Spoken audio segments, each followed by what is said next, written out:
Então, versículo de número 4, vamos lá, Números 21, 4.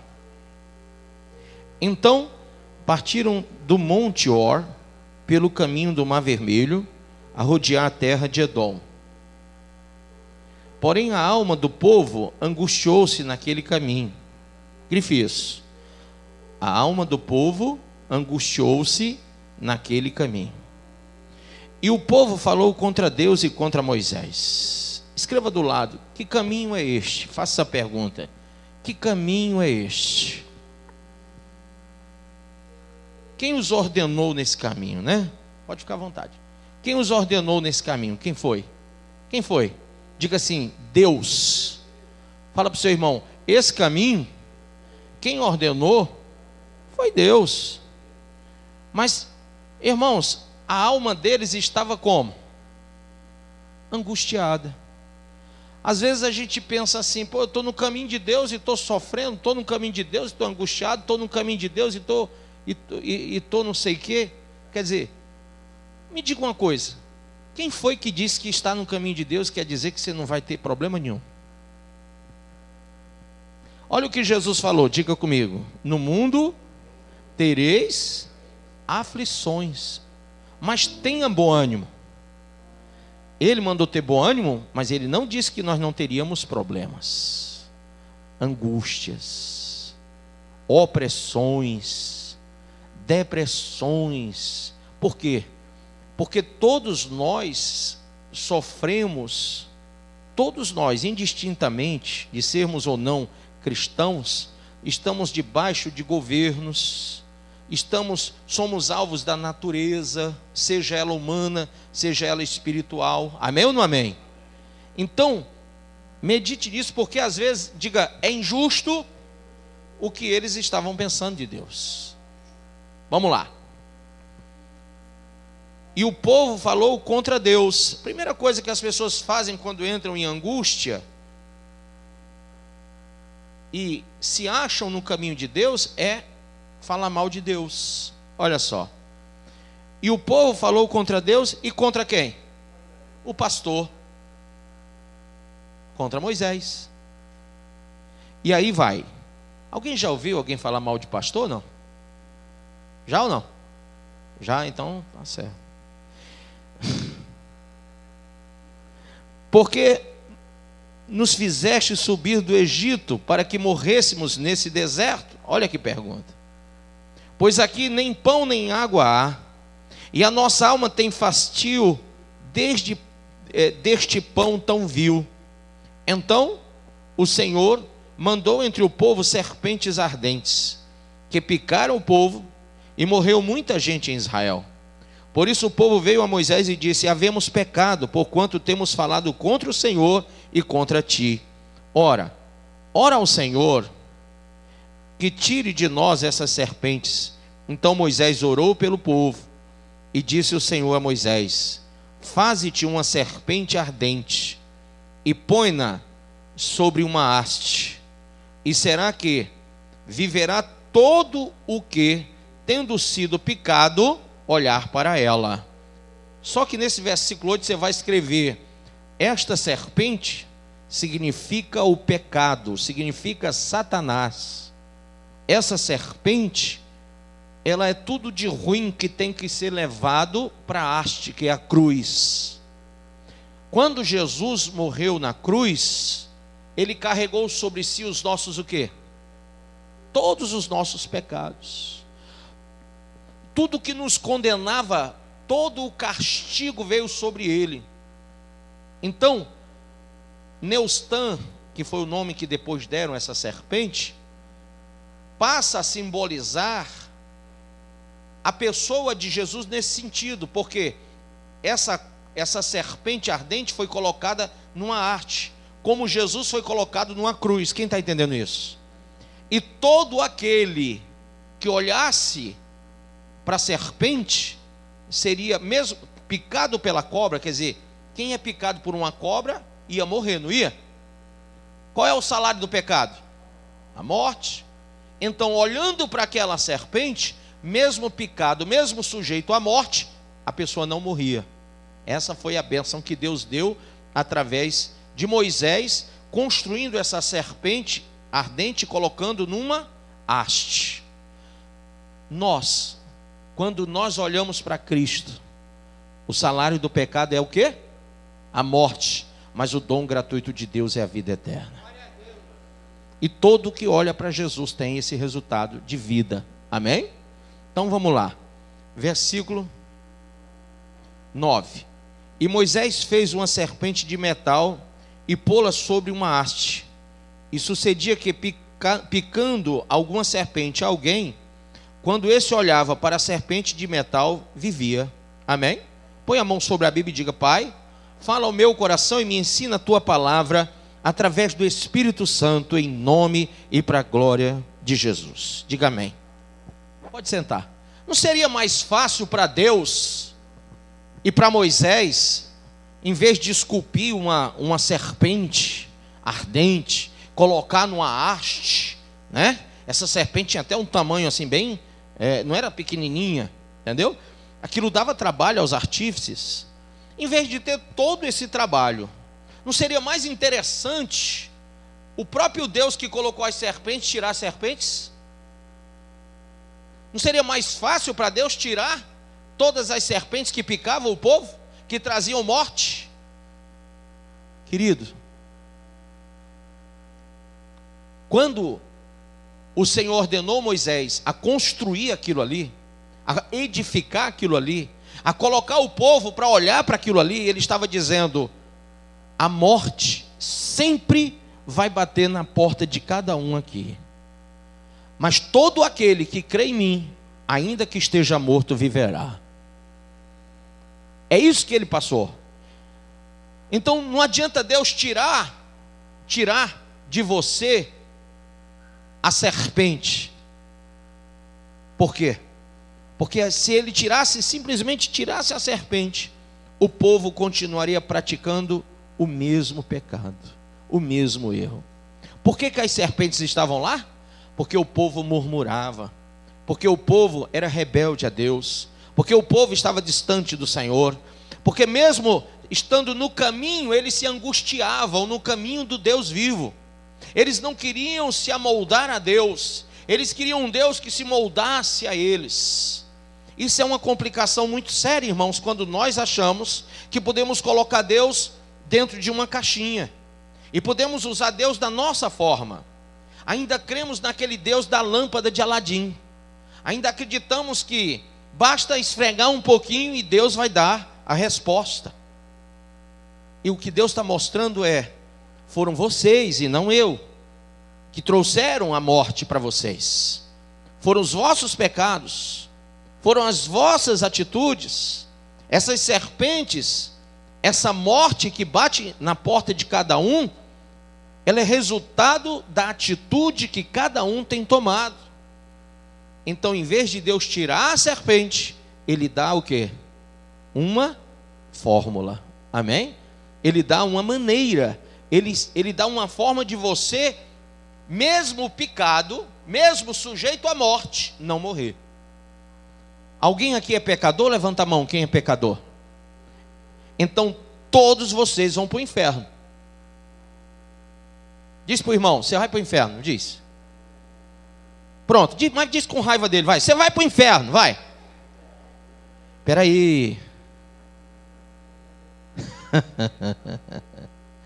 Porém, diga, porém, Deus deu uma solução para você. Agora fala para o irmão que você deu uma notícia ruim, agora dá uma notícia boa. Deus deu uma solução. Se você olhar para Cristo, você vai ser salvo. Amém?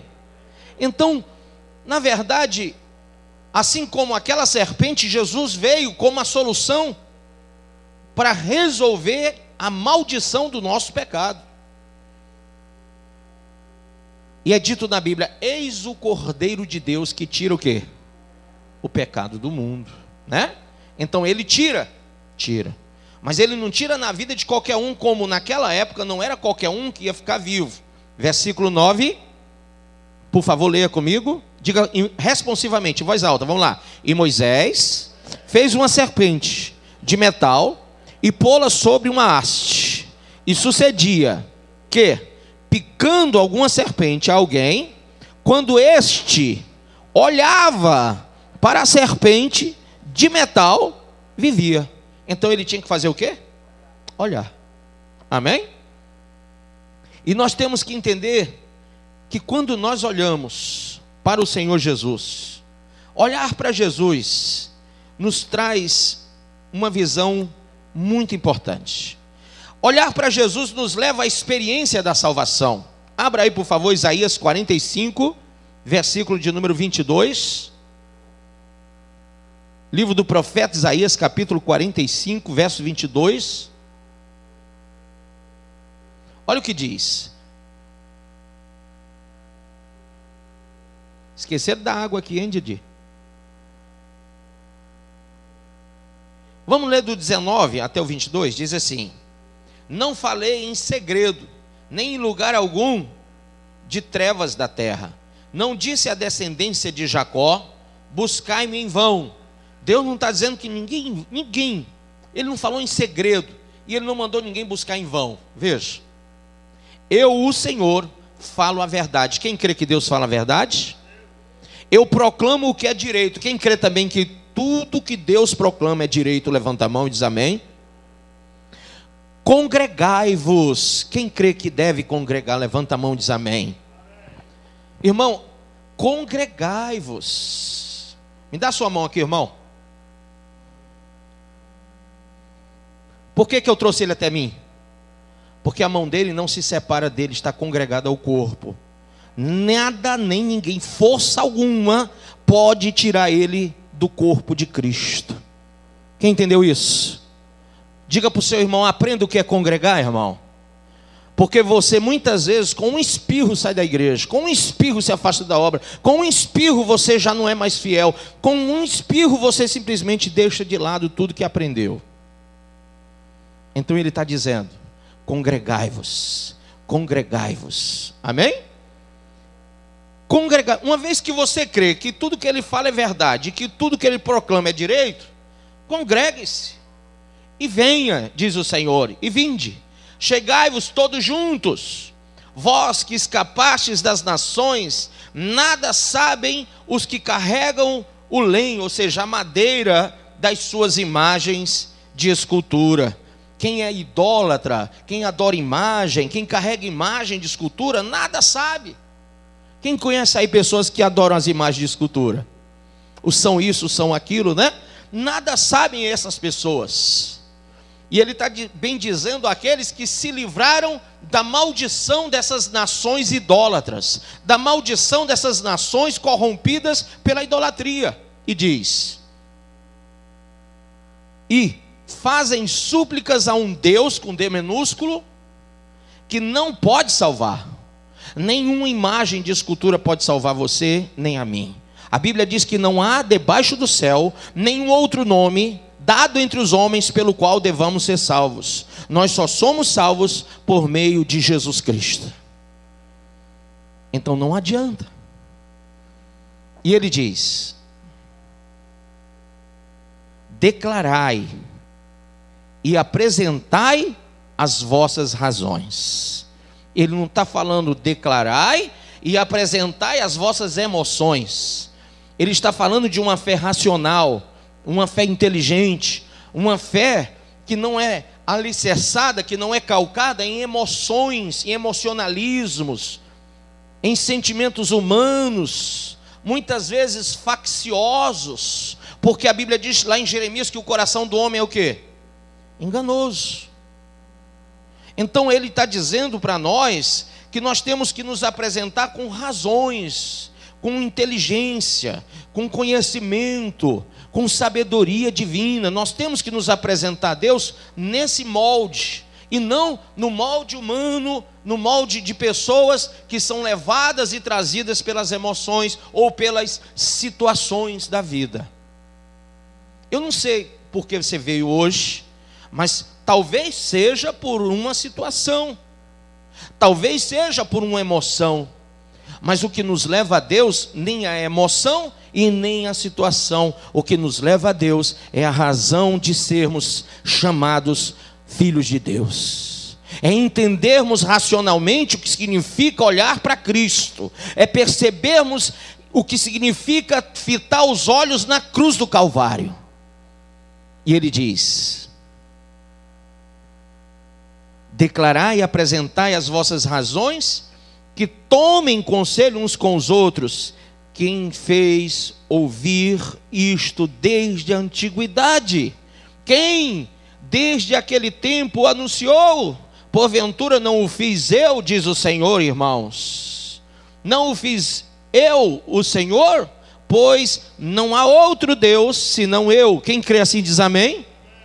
Deus justo, quem crê? Deus salvador, não há além de mim. Olhai para onde? Olhai para o homem, olhai para a mulher, olhai para o testemunho do irmão, olhai para aquele que está caído, olhai para aquele que está bem, olhai para aquela igreja ou para aquela outra, olhe para isso, olhe para aquilo. Você pode olhar para muitos cantos, mas o caminho da salvação, que muitas vezes é angustioso, que muitas vezes nos traz os dissabores, porque temos que andar entre espinhos, em pedras pequenininhas que são difíceis de caminhar sobre elas. O caminho da salvação, ele nos conduz a uma porta estreita, é um caminho de abnegações, é um caminho onde eu tenho que abrir mão de mim mesmo, de me esvaziar e me encher de Deus. Então, nesse caminho onde eu sofro tentações, onde eu sofro ataques, onde eu sou perseguido, onde muitas vezes eu sou afligido e até ameaçado, nesse caminho a Bíblia diz: olhai para mim, diz o quem? Diz o Senhor. Olhe para o Senhor e seja salvo. Olhe para o Senhor e seja salvo. Sede salvos, vós todos os limites da terra, porque eu sou Deus e não há outro. Quem crê assim diz amém. Por mim mesmo tenho jurado, da minha boca saiu o que é justo, e a minha palavra não tornará atrás. Quem crê na palavra de Deus não vai perder, irmão. Quem crê na palavra de Deus não vai perder e não vai se perder. Amém? Porque a palavra de Deus não volta vazia, não volta atrás. E por quê? A minha volta atrás, e a sua também. Sabe por quê? Olha, eu estava vendendo aí um negócio aí, e o cidadão fechou comigo, e estava tudo já apalavrado. De repente, no dia 27 agora de julho, de dezembro, eu ligo para ele e digo: e aí, está tudo certo? Vamos então nos resolver, ou seja, me paga, já que você quer comprar. Aí o cara diz: puxa, pastor, eu não vou comprar não, porque eu comprei um outro negócio ligado à indústria de plásticos. Aí eu disse: meu Deus, por que você fez isso? Você não marcou comigo, não foi? Você não acertou? Por que você voltou atrás? Por que você não ligou para mim? Por que você voltou atrás? Por que você desfez sua palavra comigo, irmão? Aí ele: não, porque eu achei que o negócio lá era melhor para mim. É até um pouco mais em conta do que o senhor me propôs. Eu digo: né? Tá bom. Eu te propus você comprar uma panificadora. Quem come pão aqui, levanta a mão. Levanta a mão quem come pão. Biscoito, café, leite, queijo, presunto, chocolate. Quem come coxinha? O pessoal que é coxinha aí. Pizza. Tá de R$15 lá, hein? Aí eu digo: você deixou de comprar uma coisa que todo mundo compra para montar uma fábrica de plástico que ninguém mais vai usar, porque tem uma lei que está tirando do mercado o saco plástico, o canudo plástico, o copo plástico, o prato plástico, tudo que for de plástico. E ele: meu Deus, o que foi que eu fiz? O que foi que eu fiz? Estava lá desesperado. Passou mais 3 dias, eu liguei para ele: e aí? Como é que vai ser? Vai ou não vai querer o negócio? Eu tenho que vender a fábrica de plástico. Eu estou tentando vender, não consigo. Eu digo: é claro, para você achar um trouxa, vai ser difícil. seu trouxa. Irmão, porque tem gente que pensa que é esperto e só faz bobagem. Irmão, quem deu a palavra para Jesus que ia seguir a ele? Quem disse que ia ser fiel até a morte? Quem disse que ia ser fiel até a morte para receber a coroa da vida? O negócio que você fez com Deus foi bom ou foi ruim? Quem ganhou? Não foi você? Foi? E por que você muitas vezes quer regatear com Deus? Porque muitas vezes você fica negociando com o diabo. Porque muitas vezes você abandona aquilo que te traz o lucro da vida eterna e deixa por um negócio que só está te trazendo perdição. É incrível. Mas ele está dizendo, a minha palavra não volta atrás. A dos homens volta. As pessoas dizem, eu quero Jesus, eu recebo Jesus, eu vou servir só Jesus. No outro dia a pessoa está fazendo bobagem. Sim ou não?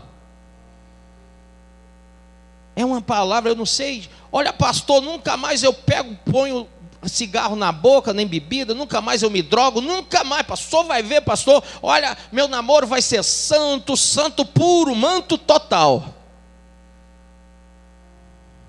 Aqui, ó, que esse é irmão desse outro aqui, ó, e esses dois trabalham juntos, vai enganar outro.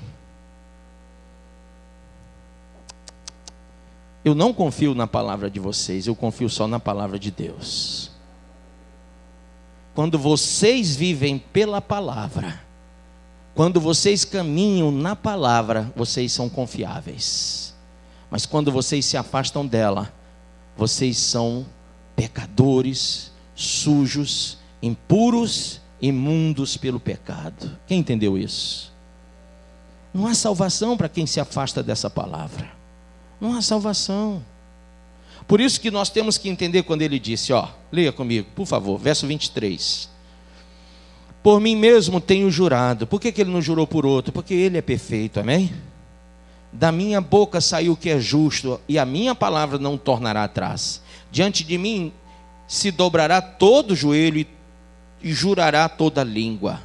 De mim se dirá, tão somente no Senhor a justiça. Quem crê assim diz amém.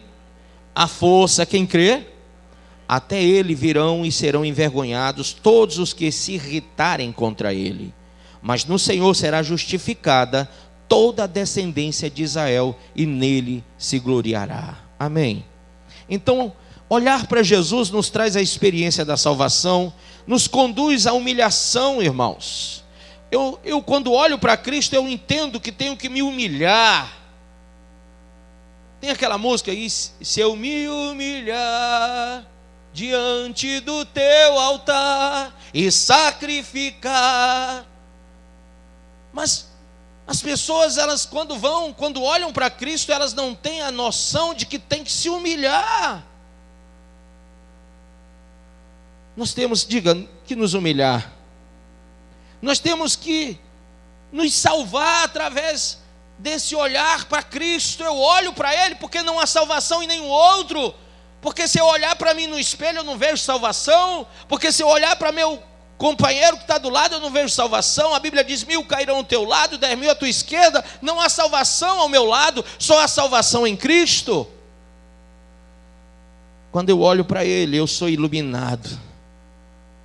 Porque Ele é o verbo que se fez carne, porque Ele é a palavra viva de Deus, porque Ele é um pão que desceu do céu, Ele é aquele que abastece a nossa alma, Ele é aquele que nos robustece e nos fortalece para enfrentarmos as agruras, as angústias, as depressões, as opressões que esse mundo se nos traz.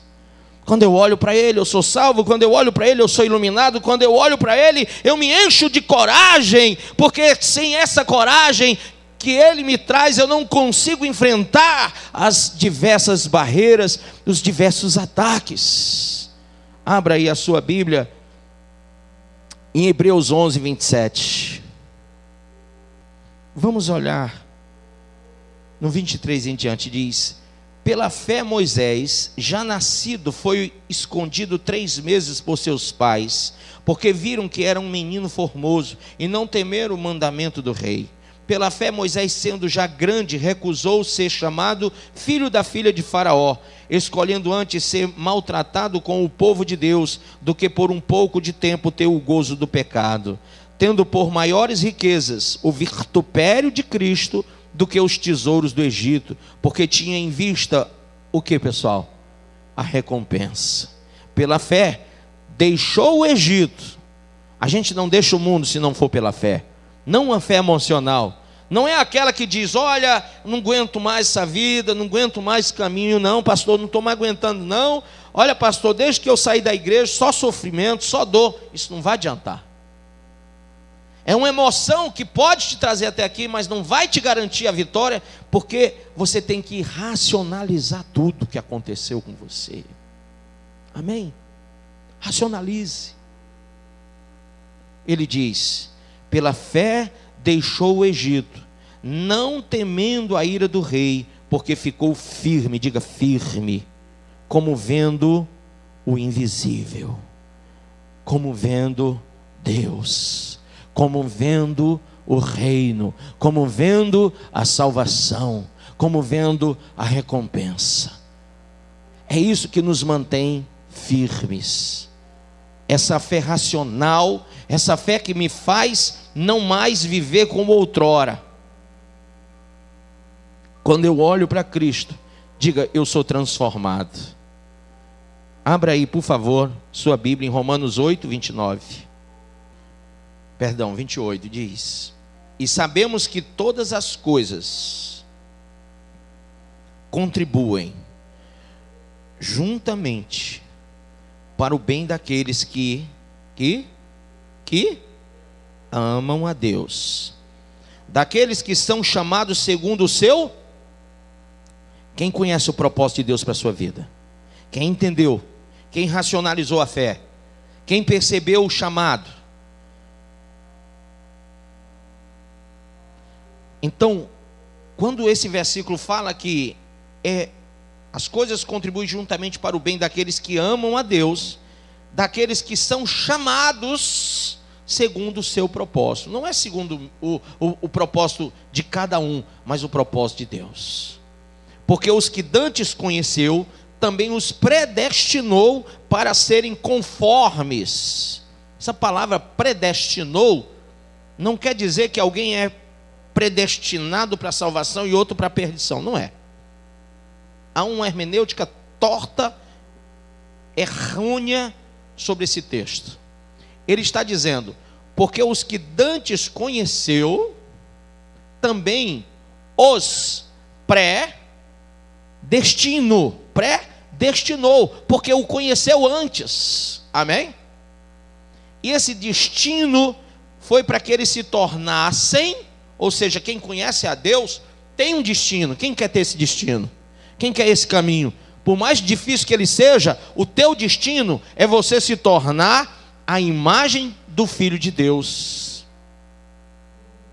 a fim de que ele seja o primogênito entre muitos irmãos, não mais o unigênito Filho de Deus, mas o primogênito Filho de Deus, porque quando eu conheço o Senhor, quando eu recebo Jesus Cristo, e eu entendo e olho para Ele, quando eu sou curado, quando eu sou livre do pecado, o meu destino que foi acertado lá atrás por Deus, ou seja, Deus escolheu, chamou a todos os que o amam para serem a imagem de seu filho, porque um irmão tem que parecer com outro, ou não é? Eu tenho que ser a imagem de Cristo. Aí quando um irmão fala do outro, isso é muito ruim, irmão. Quando uma igreja fala da outra, isso é muito ruim, irmão. Porque todos nós somos corpo de Cristo e todos nós temos que nos parecer a imagem de Cristo. Não somos chamados para sermos a imagem de Cristo. E ele diz: e aos que predestinou, a estes também chamou, e aos que chamou, a estes também justificou. E aos que justificou, este também o que? Glorificou. Que diremos, pois, essas coisas? Se Deus é por nós, quem será contra nós? Amém? Agora, queridos, quando eu olho para Cristo, eu sou transformado. E olhar para Cristo me traz firmeza, diga firmeza.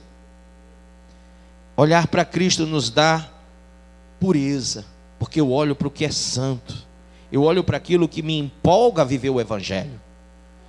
O nosso problema é que a gente vive olhando para muitas coisas e esquece que o alvo é Cristo. O que nos empolga a viver o Evangelho é Cristo, amém? Aqui em 1 João, primeira carta de João, capítulo de número 3, próximo do Apocalipse, no versículo de número 3 diz: e qualquer que nele tem essa esperança, purifica-se a si mesmo, como também ele é puro, amém?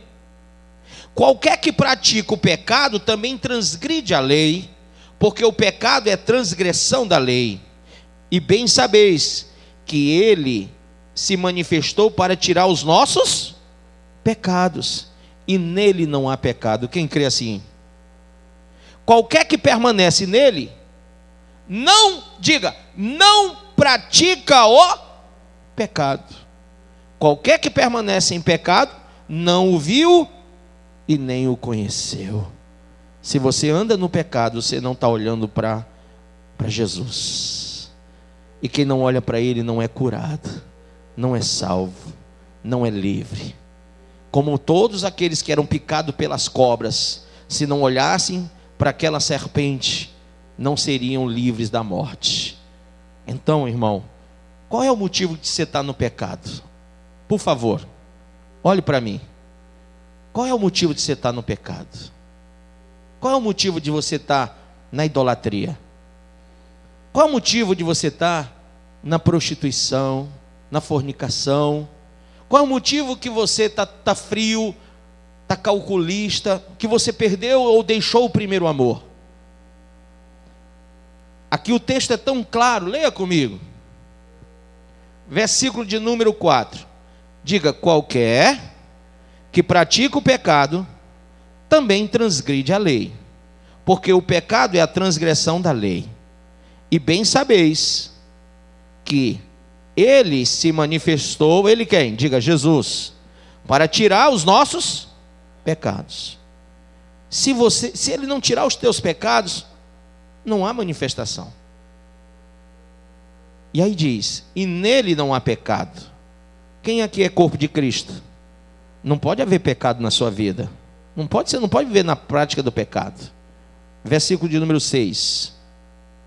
Qualquer que permanece nele não pratica o pecado. É simples assim, não é? Está entendendo? Não. Quem permanece em Cristo não vive na prática do pecado. Mas veja, qualquer que permanece em pecado não o viu.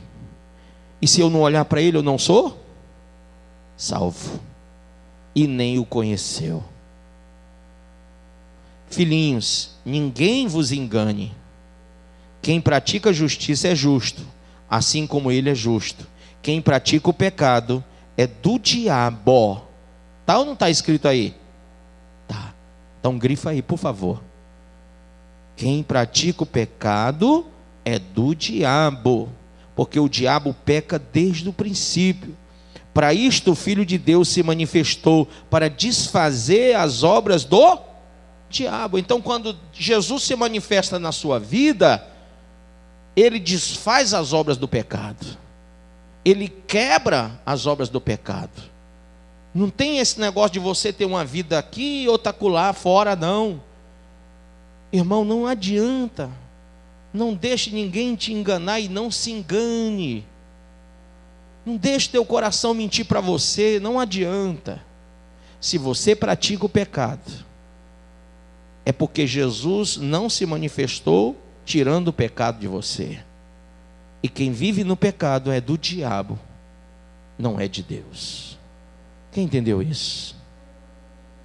Ah, pastor, mas eu tenho Bíblia, eu entrego o dízimo na igreja, eu frequento, eu tenho carteirinha de membro. Isso nada resolve. Nada disso vai apresentar na entrada do céu. A Bíblia diz que nós só seremos salvos pelo sangue do Cordeiro e a palavra do testemunho.